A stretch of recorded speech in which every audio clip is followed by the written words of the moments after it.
Vamos então para o próximo nosso Morning Show, porque a Justiça bloqueou cerca de 5 milhões de reais de João Muniz Leite, contador ligado ao ex-presidente Lula e suspeito de participar de um esquema de lavagem de dinheiro através da loteria junto a um integrante do PCC. A repórter Nani Cox conta os detalhes da investigação. A descoberta da Polícia Civil de São Paulo foi feita durante a Operação Ataraxia, que tem como alvo empresas de ônibus que seriam usadas por membros da facção para lavar dinheiro do tráfico. Segundo os investigadores, o contador tinha aberto uma empresa usando uma identidade falsa de Anselmo Bechali Santa Fausta, conhecido como Cara Preta e um dos principais fornecedores do PCC, assassinado em dezembro do ano passado. O esquema funcionava assim: Cara Preta, João Muniz Leite e a mulher do contador teriam vencido 65 vezes na loteria no intervalo de apenas um ano. Todas as apostas foram feitas na mesma lotérica, que fica perto do escritório de Muniz, em São Paulo. Uma das apostas vencedoras teria rendido 16 milhões para o contador e 24 milhões para a Cara Preta. Segundo o delegado Fernando Santiago, o objetivo era lavar o dinheiro do crime. As apostas que eram feitas eram apostas realizadas na sua total legalidade. O que ele fazia era apostar normalmente um valor muito mais alto do que o valor do prêmio. Era uma operação deficitária que dava prejuízo ao apostador. Acontece que qual que era a vantagem disso tudo? O dinheiro passava a ter uma origem, só que ele investia valores muito altos, provavelmente apostando com 12 números e com uma pluralidade de apostas onde possivelmente eram realizadas através de cálculos matemáticos, onde eram utilizados softwares, diminuir as chances dele não vencer pelo menos nada. Então ele sempre vencia um prêmio que lhe rendia algum valor, ainda que esse prêmio fosse menor do que o valor por ele apostado.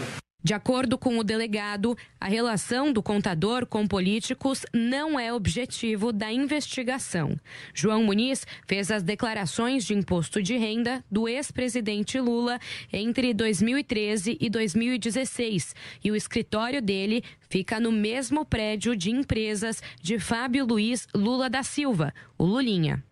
Ele chegou a prestar depoimento durante as investigações de pagamento de aluguel por parte da Odebrecht em benefício do petista. João Muniz Leite já foi intimado, mas ainda não foi ouvido pela polícia. O contador teve a prisão temporária decretada, mas foi negada pela Justiça. Nesta quarta-feira, o DENARC sequestrou mais de 40 milhões de reais em imóveis e veículos da empresa Upbus e de investigados na Operação Ataraxia. Esta foi a segunda fase da investida. Na primeira, foram cumpridos 62 mandados de busca e apreensão contra os investigados. Adriles Jorge, a questão do nome do Lula está envolvido nessa história de alguma forma. Acaba o comprometendo? A gente está vivendo aí a pré-eleição? Eu acho engraçado, vai acabar comprometido. O Lula já é comprometido em corrupção e malversação do dinheiro público. Foi o chefe do maior esquema de corrupção da história através do mensalão, do petrolão. Foi devidamente e justamente condenado por vários juízes em todas as instâncias. A gente já está cansado de saber disso. O PT sempre teve uma proximidade enorme com o PCC, nas reuniões do Foro de São Paulo, em que líderes do PCC eram chamados, celebrados. E a esquerda tem essa proximidade, né, com a questão da bandidagem organizada, porque a esquerda, não só brasileira como mundial, ela glorifica de alguma forma o criminoso como uma vítima social, como uma espécie de revolução subliminar através do crime. Ou seja, essa coisa meio Robin Hood, né, de rouba dos ricos para dar aos pobres. Só que não dá aos pobres exatamente. A corrupção do PT vai para o próprio bolso. E essa proximidade do Lulinha, do Lula, nesse caso de um homem que ganhou 55 vezes, parece aquele caso dos anões do orçamento, né? Eventualmente, tudo isso conspurca a imagem que já é muito conspurcada, não é conspurcada, é chamuscada, é queimada, é reduzida a cinzas do PT.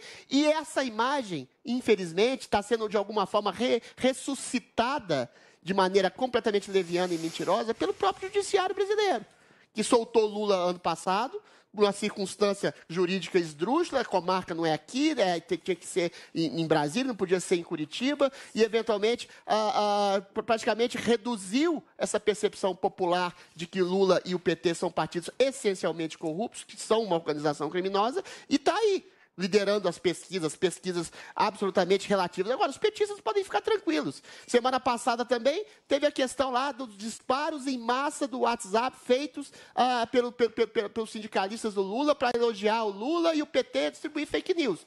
O Alexandre de Moraes também não viu nada. Então, o STF provavelmente não vai ver nenhum tipo de relação espúria num homem que foi contador do Lula, que fez o imposto de renda do Lula, que é amigo do Lulinha, que está no mesmo prédio do Lula. Ou seja, essa proximidade absurda entre o Lula e o PT e o crime, que não é proximidade, que o PT e o Lula são a essência do crime, são passadas com pano lustroso no vidro opacento da mentalidade do judiciário brasileiro, que tem como candidato um homem que está ligado com o crime, que chefiou o crime e é amiguinho do PCC. É isso.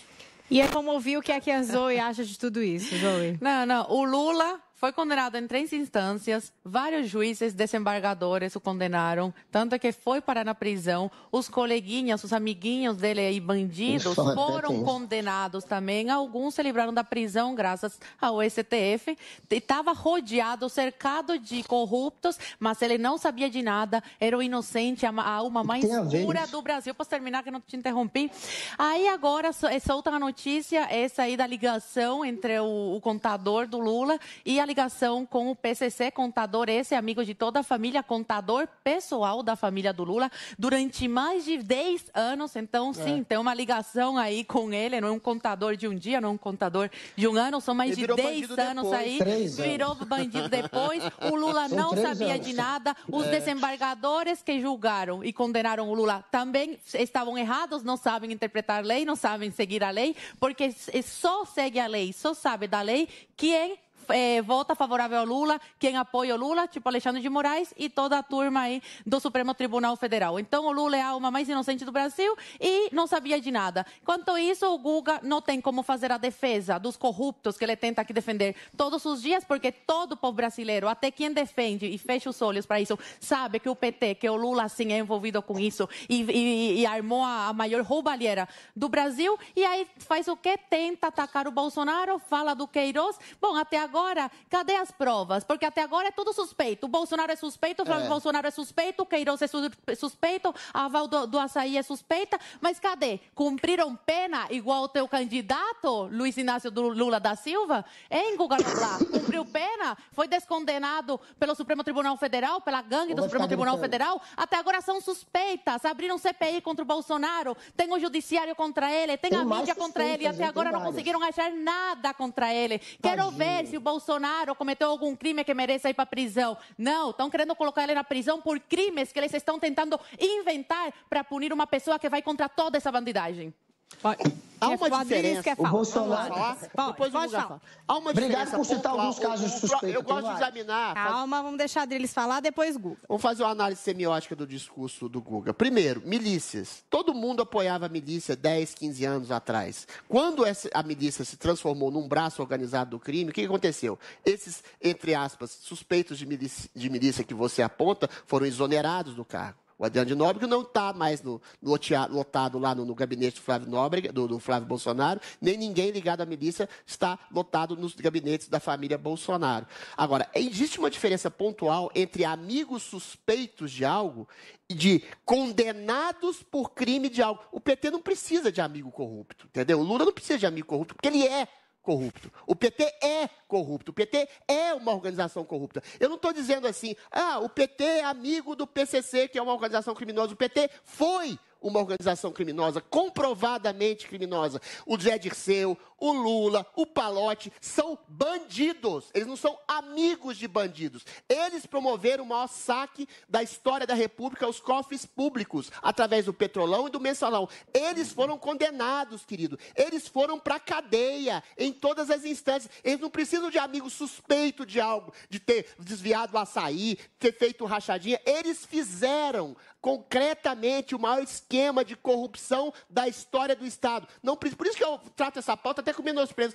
Um amigo do Lula é corrupto. Ele é corrupto, ele é ex-presidiário, ele é bandido, e é um bandido colocado pela justiça brasileira para concorrer às eleições. Eu não normalizo e até o fim dos meus dias nunca vou normalizar a candidatura do Lula como algo democrático. Ele devia ser impedido de ser candidato e devia estar na cadeia, porque ele não precisa de amigo bandido. Ele é o bandido, ele é o Dom Corleone, ele é o mafioso, ele é o chefe do crime do Brasil. Agora, Guga Noblar. Olha, primeiro que você sabe que você está passando do ponto ao falar isso. Isso, manda me prender. Prende, Xandão, então, aqui, ó. Tudo bem. Prende aqui, ó. Fala que o Lula é ex-presidiário, é fake news. Quer ver me prender? Me prende. Emenda parlamentar de orçamento, secreto ou não é corrupção. Emenda parlamentar é um deputado cuidando da sua região, da sua cidade, do seu estado, eventualmente dando ambulância, dando um hospital. Isso não é corrupção. Corrupção é você tirar dinheiro da saúde, você tirar dinheiro da educação, como fez o PT, para dar propina para deputado, para beneficiar a empreiteira. Isso sim é corrupção, entendeu? Você estabelecer que o presidente Bolsonaro deu cargos para o Centrão, cadê a corrupção? Que ele deu a Casa Civil para o Ciro Nogueira, cadê a corrupção? Que ele negocia com o parlamento para aprovar emendas parlamentares e projetos do governo, cadê a corrupção? Você não deu um fato de corrupção. Agora, mensaleiros e petroleiros foram não só acusados de corrupção, foram condenados por corrupção, tiveram na cadeia e por questiúnculas jurídicas, coincidentemente, saíram da cadeia para se transformarem em candidatos. Então, a corrupção, existe uma corrupção moral do judiciário, que eu não vou dizer o nome, porque eu tenho um pouquinho de medo de ser preso, e existe a corrupção efetiva, condenada, colocada como as pessoas foram colocadas na cadeia. Você está fazendo uma comparação completamente estapafúrdia e indevida entre corruptos condenados, entre ilações que vêm das vozes da cabeça de Guga Noblar. E Zoe Martins fez muitas anotações em todo esse tempo e agora quero saber o que ela tem a dizer. Vamos lá. Eu tenho 3 pontos. O primeiro é que o Guga insiste em falar sobre o PP, o Centrão. Bom, Guga, você está há anos aí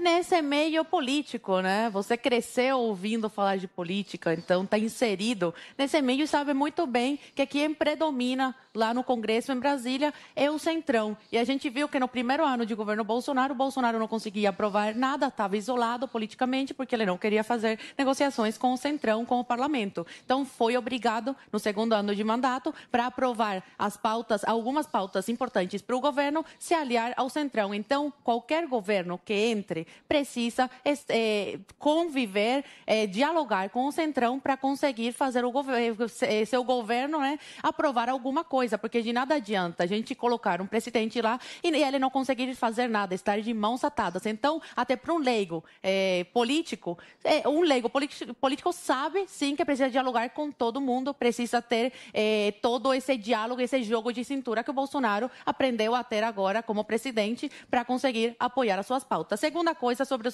orçamento secreto, que o Adriles falou muito bem, emenda parlamentar. Existiu em todos os governos, mas agora ele reforça isso no governo vamos Bolsonaro. Deixar a Zoe terminar. E o terceiro ponto, Guga Noblar, é que eu e o Adriles, e o povo brasileiro, estamos curiosos, queremos saber algum fato, mas mesmo que tenha provas, assim como a gente tem provas contra o Lula, a justiça tem prova contra o Lula e colocou tras as grades, algum fato concreto do Bolsonaro ser corrupto. Cadê a prova? Cadê onde mostra que o Bolsonaro cometeu algum ato de corrupção? Mas não pode ser aqueles clichês que você repete, tem que ser uma coisa consistente, porque a CPI até agora, a CPI que fizeram contra ele, não adiantou de nada, não acharam nada contra ele. O judiciário, que ao invés de trabalhar em prol do Brasil, trabalha contra o governo Bolsonaro, parece que foram colocados lá para procurar alguma coisa para incriminar o Bolsonaro, seus filhos e a sua mulher, e até agora não achou nada. A imprensa trabalha 24 horas contra o Bolsonaro para tentar achar alguma coisa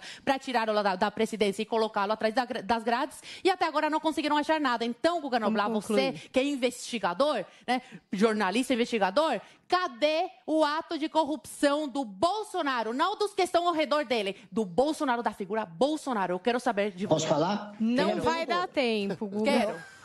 Não dá tempo, a gente vai sair pro break daqui a pouco. Só um minutinho aqui, vamos respeitar. Todo mundo já falou.